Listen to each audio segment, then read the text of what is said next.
If your dahlias keep turning into one tall, wobbly flower stick, the problem might be timing, staking, and one brave little snip. Welcome to RootInsect.com. And that brave little snip is where people get emotionally attached. I've seen gardeners stare at a perfectly healthy young dahlia like, you want me to cut the top off this thing I just worked so hard to grow? It does feel rude, which, honestly, fits the channel. But before we get to pinching, let's start with the tuber itself.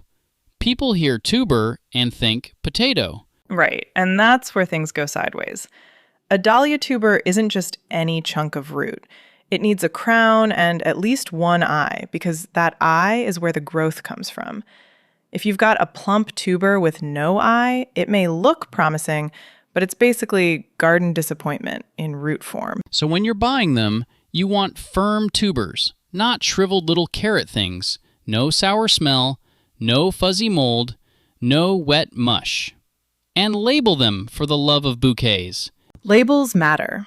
Mystery dahlias sound romantic until one blooms neon orange right next to your soft pink zinnias and makes the whole bed look like a traffic cone convention. I'm not saying that happened to us, but I'm not saying it happened.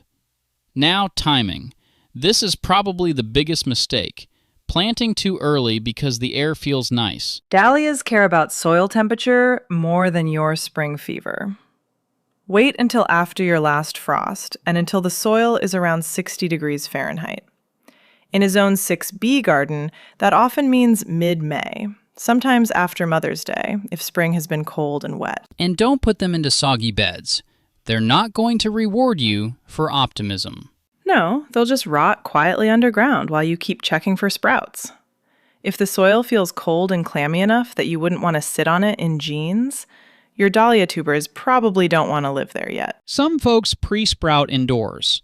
I've done it with mixed success. Same. It works if you've got good light, a 1-gallon pot, and barely damp potting mix. Barely damp is the key. If you water them like a houseplant in a dim room, they'll sulk, rot, or grow weak and floppy. When planting outside, we're talking about 4 to 6 inches deep, laid mostly horizontal, with the eye or crown area facing up, if you can tell where it is. And this is where I'm going to interrupt you, because people bury them like potatoes. I knew you were going to say that. They don't need to be planted a foot down. 4 to 6 inches is enough. Then cover them gently, and I usually avoid heavy watering right away unless the soil is bone dry. The tuber has stored energy. It doesn't need a swamp. Now staking.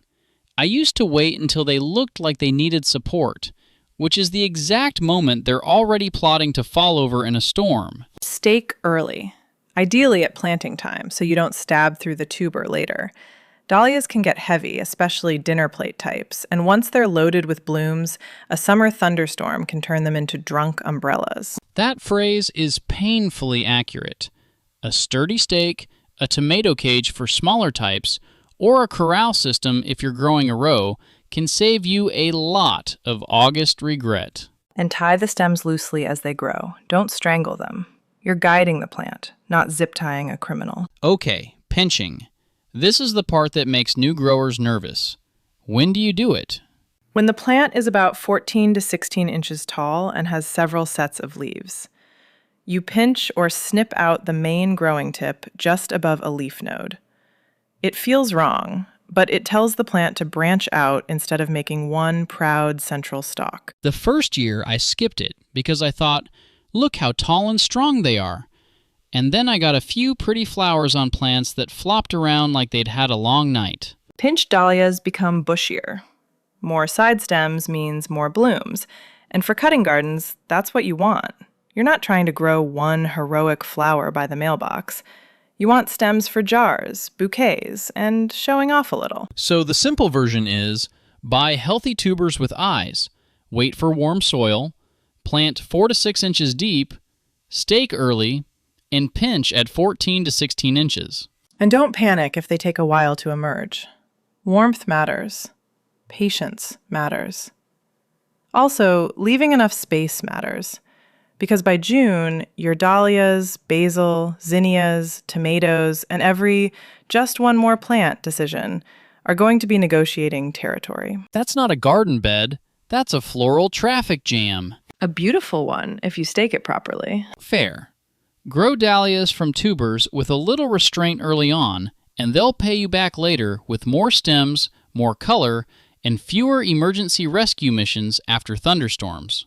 Thank you for listening to this edition of RudeInsect.com, Conversations with Grant and Fiona.